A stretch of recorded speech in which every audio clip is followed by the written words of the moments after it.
کوئی منتظر ہے آپ کی زکوٰۃ کا تاکہ وہ افطار کر سکے اپنا سال بھر کا روزہ۔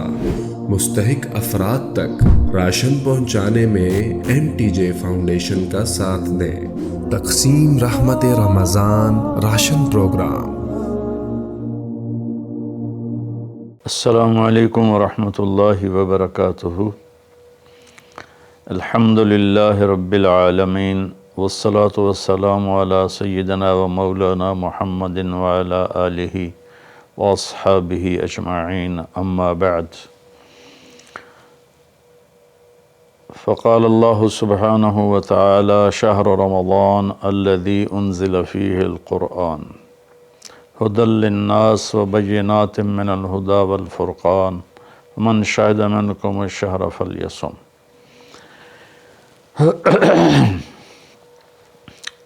میرے محترم بھائیوں، دوستوں، بہنوں، بچوں، بچیوں، عزیزوں، جو سن رہے ہیں اور جن تک میری بات پہنچے گی،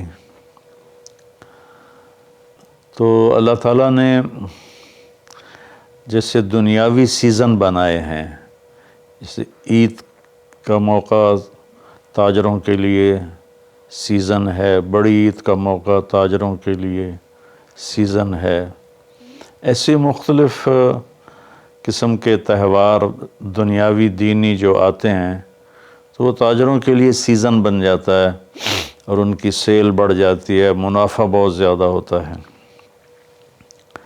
تو اسی طرح اللہ تعالیٰ نے بخشش کے بھی سیزن بنائے ہیں، جس میں سب سے بڑا سیزن وہ رمضان المبارک کا مہینہ ہے۔ اللہ تعالیٰ نے اس میں روزے کو فرض کیا۔ یا ایھا الذین آمنوا، اے ایمان والو، کتب علیکم الصیام، تم پہ روزے فرض کیے گئے ہیں۔ روزہ چونکہ اوکھا عمل ہے، خاص طور پہ لمبا روزہ گرمیوں میں، تو اس کو ہلکا کرنے کے لیے اللہ نے کہا ما کتب علی الذین من قبلکم، کہ تم گھبراؤ نہیں، تم سے جو پہلے تھے ان پر بھی ہم نے روزہ فرض کیا تھا۔ اور میں تھوڑی وضاحت کر دوں، ان کا روزہ ہم سے بہت مشکل تھا۔ ان کا روزہ 24 گھنٹے کا ہوتا تھا، افطاری سے افطاری، سحری کوئی نہیں، افطاری کھا لی بس ختم، اب اگلے دن کی افطاری 24 گھنٹے کا روزہ ہوتا تھا۔ ہمارے اوپر بھی 24 گھنٹے کا روزہ فرض ہوا۔ تو ایک صحابی ہیں قیس بن سریمہ رضی اللہ تعالیٰ عنہ، وہ اونٹ چرایا کرتے تھے۔ اونٹ چرا کے واپس آئے تو شام ہو چلی تھی، افطاری کا وقت قریب تھا۔ اگلا روزہ شروع کیسے ہوتا تھا؟ مغرب کے بعد نیند آ جائے تو آنکھ کھلنے پر اگلا روزہ شروع ہو جاتا تھا۔ تو وہ تھکے ہارے لوٹے، گھر میں کچھ نہیں تھا۔ بیوی نے کہا تم بیٹھو، میں تمہارے لیے افطاری کا سامان کہیں سے لے کر آتی ہوں۔ وہ باہر چلی گئیں، یہ لیٹے، تھکاوٹ کی وجہ سے نیند آ گئی اور اذان ہو گئی، روزہ کھولنے کا اعلان ہو گیا۔ تو بیوی اندر آئیں تو وہ سوئے پڑے تھے، تو کہنے لگے ہلکت یا سریمہ، سریمہ بن قیس، قیس بن سریمہ یا سریمہ بن قیس، ہلکت یا سریمہ۔ ان کی آنکھ کھل کے کہا کیا ہوا؟ کہا دوسرا روزہ شروع ہو گیا۔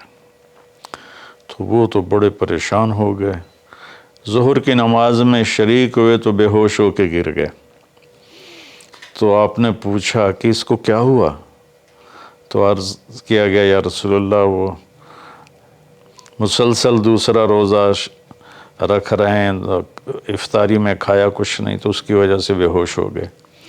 تو آپ کو صدمہ ہوا تو اللہ نے اس پر ہمارے لیے یہ ایک سہولت اتار دی کہ تمہارا روزہ ہم اوروں سے الگ کر دیتے ہیں۔ وہ کیسے الگ کر دیتے ہیں کہ احل لکم لیلۃ الصیام الرفث الی نسائکم، ہن لباسل لکم وانتم لباسل لہن۔ اور اس میں ایک پابندی یہ بھی تھی کہ میاں بیوی کا ملاپ نہیں ہو سکتا، کھانا بھی نہیں کھا سکتے۔ روزہ جو شروع ہو گیا تو اللہ تعالیٰ نے یہ آیت اتاری کہ اچھا ہم آپ سے یہ پابندی ہٹاتے ہیں، آپ کے لیے رات کو بیویاں بھی حلال ہیں، کھانا بھی حلال ہے، افطار کا وقت صبح صادق کا وقت شروع ہونے سے پہلے پہلے آپ دوبارہ کھا سکتے ہیں، 3 دفعہ کھا سکتے ہیں۔ تو اللہ تعالیٰ نے ہمارا روزہ ان سے مختلف بنایا، لیکن پھر بھی آج کا دور ہے، مشقت ہوتی ہے، بھوک، مثلا میں زیادہ دیر فاقے سے رہوں تو مجھے شدید سر درد ہو جاتا ہے، اب سر درد کو بھی نبھانا اور روزے کو بھی نبھانا وہ اتنا مشکل ہو جاتا ہے کہ دعائیں مانگ مانگ کے روزے کا ٹائم پورا ہوتا ہے۔ تو اس لیے اللہ نے کہا کما کتب علی الذین من قبلکم، کہ تم سے پہلوں پر بھی روزہ تھا لیکن وہ ہم نے ایسا رکھا تھا، آپ کے لیے یہ آسانی والا رکھا ہے کہ آپ کے لیے ساری رات کھانا پینا بیوی حلال ہے۔ پھر آگے ایک خوشخبری سنائی لعلکم تتقون، کہ اللہ کی طرف سے جب لعل ہوتا ہے تو وہ یقین کے معنی میں ہوتا ہے، انسان کی طرف سے جب لعل ہوتا ہے تو شک کے معنی میں ہوتا ہے۔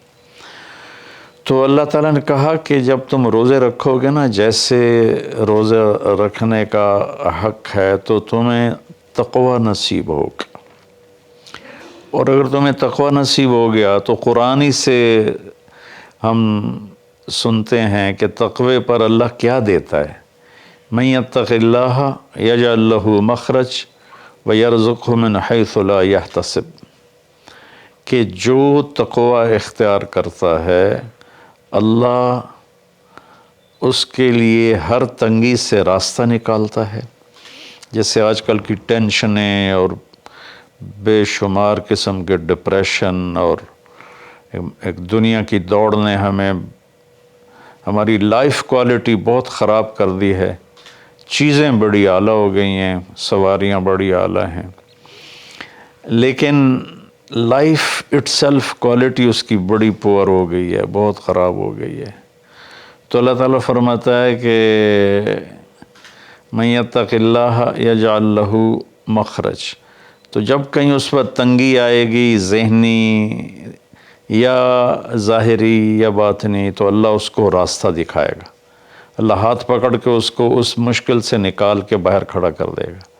وَيَرْزُقْهُ مِنْ حَيْثُ لَا يَحْتَسِبُ، اور اسے وہاں سے رزق دے گا جہاں سے اس کو وہم و گمان بھی نہیں ہوگا۔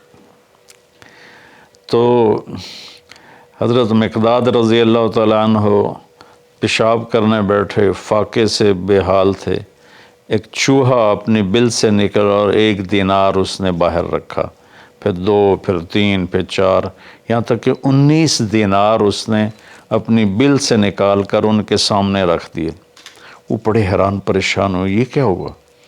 انہوں نے وہ استنجے سے فارغ ہو کر وہ اٹھائے اور اللہ کے نبی کے پاس لے کر آئے، یا رسول اللہ یہ میں پیشاب کرنے بیٹھا ہوں اور چوہے نے یہ 19 دینار میرے آگے رکھ دیے۔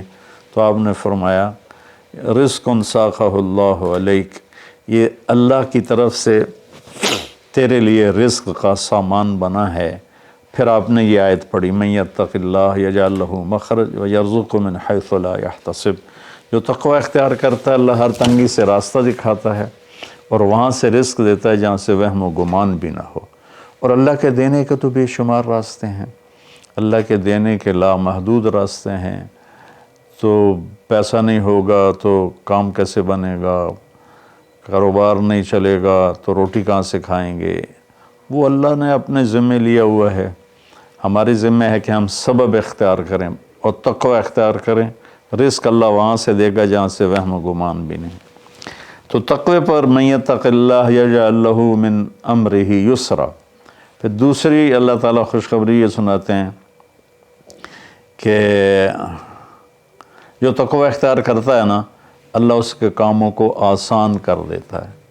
اوروں کے لیے وہی کام مشکلات میں گھرا ہوتا ہے اور اس کے لیے مکھن سے بال کے نکلنے کی طرح اللہ اسے آسان فرما دیتا ہے۔ تیسرا تقوی کی جو فائدہ اللہ بتاتے ہیں، من یتق اللہ یکفر عنہ سیئاتہ ویعظم لہ اجرا، جو تقوی اختیار کرتا ہے وہ کوئی یہ نہیں کہ اس سے گناہ نہیں ہوتا، اس سے بھی گناہ ہوتا ہے۔ ہمارے ہاں یہ بڑا عجب تصور ہے کہ اگر کسی نے داڑھی رکھ لی، تبلیغ میں چلا گیا یا عالم بن گیا، بس اس سے تو کوئی گناہ ہونا ہی نہیں چاہیے، اور ہم جو مرضی کرتے پھریں، ہمیں تو کوئی پوچھ نہیں، ہم دنیا دار ہیں۔ تو یہ بڑی گمراہی ہے۔ سوائے نبیوں کے کوئی بشر خطا سے پاک نہیں ہے، چاہے وہ کتنا ہی بڑے مرتبے والا ہو۔ خطا ہر انسان کے ساتھ لگی ہوئی، بلکہ وہ انسان ہی نہیں جس سے خطا نہ ہوتی ہو۔ تو اللہ تعالیٰ کہتا ہے یکفر عنہ سیئات، جو تقوی اختیار کرتے ہیں وہ اپنے گناہوں پہ نادم ہوتے ہیں، توبہ کرتے ہیں، تو اللہ تعالیٰ کہتا ہے ہم ان کے گناہوں کو مٹا دیتے ہیں۔ معاف کرنا نہیں کہا، یکفر، مٹا دینا، ایسا مٹا دیتے ہیں جیسے زمیندار زمین میں بیج کو ڈالتا ہے اور وہ بیج میں اس کو زمین میں چھپاتا ہے، اور پھر وہ بیج فنا ہو جاتا ہے اور اس سے ایک نیا پودا نکل آتا ہے، ایک نئی جان نکل آتی ہے۔ ایسے اللہ تعالیٰ فرماتے ہیں، یہ نہیں کہا کہ یغفر لہو، اللہ تعالیٰ فرماتے ہیں، یغفر کا مطلب ہوتا ہے چھپا دینا، اور یکفر کا مطلب ہوتا ہے صفائی کر دینا، مٹا دینا۔ اللہ ان کے گناہوں کو مٹا دیتا ہے کہ یہ جو کرامن کاتبین لکھ رہے ہیں نا، وہ ان کی کاپیوں سے بھی غائب کر دیتا ہے۔ تو اور دوسرا کام کیا کرتا ہے، وَيُعْظِمْ لَهُ اجرا، اور اللہ تعالیٰ اس کا اجر عظیم کر دیتا ہے۔ جب اللہ عظیم کرے گا تو اس کی شان کیا ہوگی۔ تو رمضان اللہ تعالیٰ نے ہمیں ایسی بڑی محنت، ایسی بڑی دولت دی ہے اپنی آخرت کو بنانے کے لیے۔ اس میں جسمانی صحت بھی ہے اور اس میں روحانی صحت بھی ہے۔ اس میں جسمانی صحت بھی ملتی ہے اگر روزے کے مقصد کو سمجھ کے کھانا پینا رکھا جائے، اور روحانی صحت بھی ملتی ہے کہ جتنا جسم پہ فاقہ آتا ہے، نفس میں روشنی پیدا ہوتی ہے، دل روشن ہوتا ہے۔ امام غزالی رحمۃ اللہ علیہ کا فرمان ہے، جس دن بھی میرے اوپر فاقہ آیا، میرے اوپر علم کا نیا دروازہ کھلا۔ تو اللہ تعالیٰ نے اپنے کرم سے ہمیں یہ مہینہ دیا، شہر رمضان۔ شہر عربی میں مہینے کو کہتے ہیں، اور شہر کا اصل مطلب ہے شہرت۔ تو مہینے کو شہر مشہور اس لیے کہتے ہیں کہ ہر مہینہ اپنے آپ ہی اپنی شہرت بناتا ہے۔ بھئی ابھی رمضان آ رہا ہے، بھئی اب شوال آ گیا ہے، یا جنوری آ گیا ہے، فروری آ گیا ہے، اور اس کے ساتھ ہمارے بے شمار دنیاوی کام لگے ہوتے ہیں۔ بھئی جنوری میں یہ میٹنگ ہے، فروری میں یہ میٹنگ ہے، مارچ میں وہاں جانا ہے، اب اپریل میں ادھر آنا ہے۔ تو ہماری بہت ساری باؤنڈنگ ہوتی ہے مہینوں کے ٹائمنگ کے ساتھ، اس لیے یہ مشہور ہوتے ہیں۔ تو اس شہرت کی وجہ سے مہینے کو عربی میں شہر کہتے ہیں، مشہور شے۔ تو اللہ تعالیٰ کہتے ہیں شہر رمضان۔ پھر اس میں ایک عجب بات بتائیے، اس میں روزے کی فضیلت اس مہینے کی نہیں بتائی، اس میں قرآن کی فضیلت بتائیے۔ الذی انزل فیہ القرآن، روزے کا ذکر بعد میں کیا ہے اور قرآن کا ذکر پہلے کیا ہے، کہ اب اپنی روح کو، اپنے روحانیت کو زندہ کرنا چاہتے ہو تو اس مہینے میں ہم نے قرآن کو اتارا۔ الذی انزل فیہ القرآن، جس میں ہم نے قرآن کو اتارا۔ 6 رمضان کو موسیٰ علیہ السلام پہ تورات اتری، اور 13 رمضان کو عیسیٰ علیہ السلام پر انجیل اتری، اور لیلۃ القدر میں ہمارے نبی پر قرآن اترا، اور 9 رمضان یا 10 کو داؤد علیہ السلام پہ زبور اتری۔ سارا آسمانی علم اللہ نے اس مہینے میں اتارا کہ مشقت کے ساتھ علم جڑا ہوا ہے، اور فاقے میں روح میں ایک روحانیت پیدا ہوتی ہے، تو اس سے اللہ تعالیٰ کی طرف سے وہ بہت کچھ ملتا ہے۔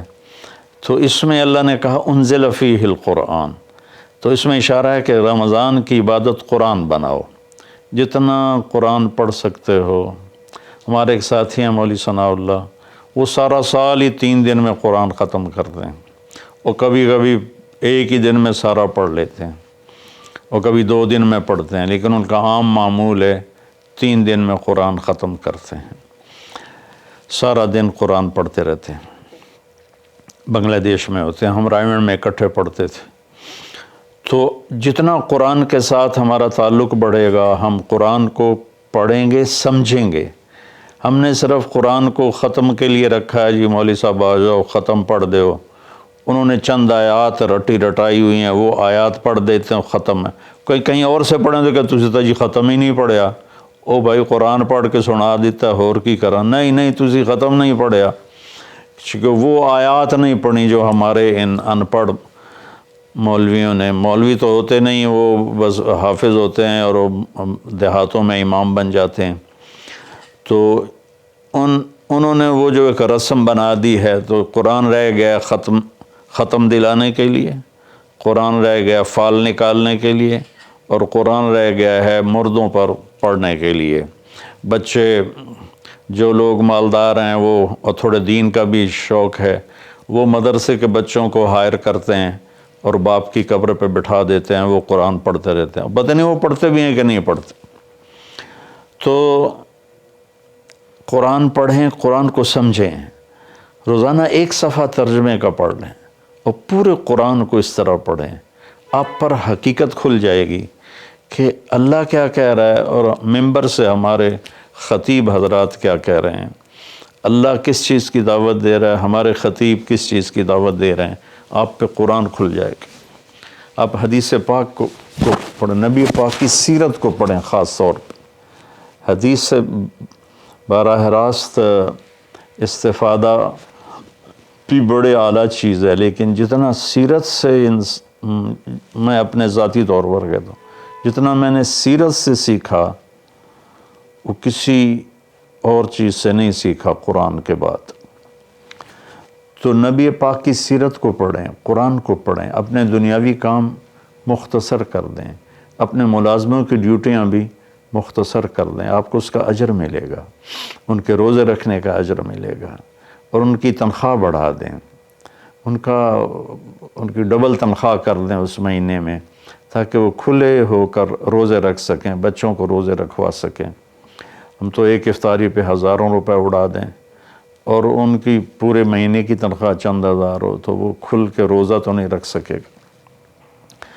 تو انزل فیہ القرآن، پھر آگے اللہ نے کہا ھدی للناس، سبحان اللہ، یہ پوری دنیا کے انسانوں کے لیے ہدایت ہے۔ زمین پہ جو راستے ہیں نا، ان کے نشان ہوتے ہیں، ہم ان کو فالو کرتے ہوئے، جیسے آج میں اپنے گاؤں سے چلا تو سڑک کو فالو کرتے ہوئے میں فیصل آباد پہنچ گیا، اب اسی کو فالو کرتے ہوئے پھر گاؤں پہنچ جاؤں گا۔ ساری دنیا میں سفر کے جو ہمارے دنیا کے سفر ہیں، اس کی نشانیاں مقرر ہیں، ہمیں ڈھونڈنا نہیں پڑتا اور چلتے رہتے۔ لیکن جو ہماری آخرت کا سفر ہے، اس کی نشانیاں ڈھونڈنی پڑتی ہیں، وہ امتحان ہے، اس کو اللہ تعالیٰ نے اپنے پاس ہی رکھا ہے اور قرآن میں چھپا دیا ہے کہ اب قرآن پڑھو۔ ہدن، قرآن عربوں پہ اترا تھا، تو ہدا کسے کہتے ہیں؟ اچھا، سمندر میں کوئی نشانی کوئی نہیں، اب تو کمپیوٹر آ گئے، تو اس وقت وہ رات کو ستاروں کو دیکھتے تھے اور دن میں سورج کی حرکت کو دیکھتے تھے کدھر جا رہا ہے، تو اس سے وہ راستوں کو متعین کرتے تھے بیچ سمندر۔ اور جب وہ قریب کسی منزل کے قریب پہنچتے تھے تو وہاں پانی کے اندر سے پہاڑ کی چوٹی نکلی ہوتی تھی، اور اس کا پتھر کچھ ایسا ہوتا تھا کہ وہ دھوپ میں چمکتا تھا اور رات کو چاند کی چاندنی میں چمکتا تھا۔ اس پتھر کو عرب ہدا کہتے تھے، ہدا، سبحان اللہ۔ تو یہاں تشبیہ کیا ہے کہ ان زندگی کا سمندر ہے، زندگی ایک سمندر ہے جس میں آخرت کا راستہ ڈھونڈنا ہے، اور ہر انسان ایک کشتی ہے. اس کشتی کو اس نشان تک پہنچنا ہے جہاں سے راستہ ملتا ہے، جس کو ہدا کہتے ہیں. تو انسانی زندگی کے سمندر میں انسانوں کی چلتی ہوئی کشتیاں، وہ جب اس پہاڑی نشان کو ڈھونڈ لیتی ہیں تو انہیں پھر ساحل پہ پہنچنا آسان ہو جاتا ہے. اگر اللہ نہ کرے کوئی اس نشانی کو کھو دے، پھر وہ بھٹکتا رہتا ہے. قدرت اسے کنارے لگا دے تو لگا دے، ورنہ وہ بھٹکتا ہی رہتا ہے. تو یہ ہدی للناس ہے قرآن، کہ یہ وہ روشن وہ پہاڑ کی چوٹی ہے جس سے تمہیں راستہ ملے گا. اب اس کو تھوڑا پیچھے سے ہم لیں، سورۃ فاتحہ سے. ہم نے اللہ سے کہا اہدنا الصراط المستقیم، یا اللہ ہمیں ہدایت عطا فرما سیدھے راستے کی، یعنی وہ چٹان عطا فرما، اس چٹان تک پہنچا جو ہمیں سیدھے راستے تک پہنچائے، جس پر تیرے نیک لوگ چلے، جن پر تیرا انعام ہوا، اور ان لوگوں کے راستے سے بچا جن پر تیرا غضب ہوا اور ناراضگی ہوئی. تو جب ہم نے یہ دعا مانگی اللہ سے تو اللہ نے ہماری دعا کو قبول کیا اور قرآن اتار کر کہا الف لام میم ذالک الکتاب لا ریب فیہ ھدی للمتقین. یہ کتاب ہے جو ہر قسم کے شک و شبہ سے بالا تر ہے، اور یہ متقین کے لیے ہدایت ہے. یہاں کا ھدی للناس ساری دنیا کے انسانوں کے لیے ہدایت ہے. یعنی اگر ڈھونڈنا چاہو اس چٹان کو جو تمہیں منزل تک پہنچائے، اس خوبصورت چیز کو جو تمہیں اللہ تک پہنچائے، تو وہ قرآن ہے. ذالک الکتاب لا ریب فیہ. اور خاص طور پر جو تقوی اختیار کرے گا اسے اس قرآن سے راستہ ملے گا. وہ اس کو پہچان کر چلتے چلتے چلتے چلتے اللہ اس کے رسول کے دربار میں کامیابی سے پہنچ جائے گا. تو ہمارے بر صغیر میں قرآن کے ساتھ اٹیچمنٹ کوئی نہیں. یہ مختلف بزرگوں کی کتابیں لکھی پڑھی ہیں، ان کی سیرت، لکھنے والا کون ہے، اس میں جو واقعہ ہے وہ کہاں سے نقل کیا ہے، اس کی کوئی سند نہیں. ایک بزرگ تھے، وہ 25 سال جنگلوں میں خاک چھانتے رہے. سرے سے شریعت نبوی کے خلاف واقعہ ہے کہ میرے نبی نے رہبانیت نہیں سکھائی، اور ان کی شان بیان کرنے میں یہ واقعہ میں نے بھی پڑھا کہ 25 سال جنگلوں کی خاک چھانی، شہر میں ہی نہیں گئے. تو یہ تو عیسائی راہبوں سے بھی بڑھ گئے. لا رہبانیت فی الاسلام، اسلام میں کوئی رہبانیت نہیں. تو ان قصوں کی نہ کوئی سند ہے، نہ کوئی دلیل ہے، نہ مصنف کی حیثیت کا پتہ ہے. تو ہم قصے کہانیوں میں گم ہیں، اور بس قرآن پاک کے ساتھ بے وفا ہیں. قرآن سے وفا نہیں کی، قرآن کو سیکھا نہیں، قرآن کو پڑھا نہیں، قرآن کو سمجھا نہیں. اب تو اردو تر مفتی تقی صاحب دامت برکاتہم کا ترجمہ ایسا عالی شان ہے کہ جو تھوڑا سا بھی اردو جانتا ہے وہ اس سے پورا نفع اٹھا سکتا ہے. تو ھدی للناس وبینات من الھدی والفرقان، یہ پہلے ہدا پھر ہدا تاکید کے لیے کہ یہ پوری دنیا کے انسانوں کے لیے ہدایت کا پیغام ہے. اگر تم اپنے ذہن کو صاف کر کے اسے پڑھو گے تو بینات من الھدی، تو یہ ہدایت کی خوبصورت نشانیاں ہیں، اور حق و باطل میں فرق کر کے دکھا دے گا قرآن. کہ اس لیے قرآن کا نام فرقان بھی ہے کہ یہ حق کو الگ کر دیتا ہے، باطل کو الگ کر دیتا ہے. کوئی منتظر ہے آپ کی زکوٰۃ کا تاکہ وہ افطار کر سکے اپنا سال بھر کا روزہ. مستحق افراد تک راشن پہنچانے میں MTJ فاؤنڈیشن کا ساتھ دیں. تقسیم رحمت رمضان راشن پروگرام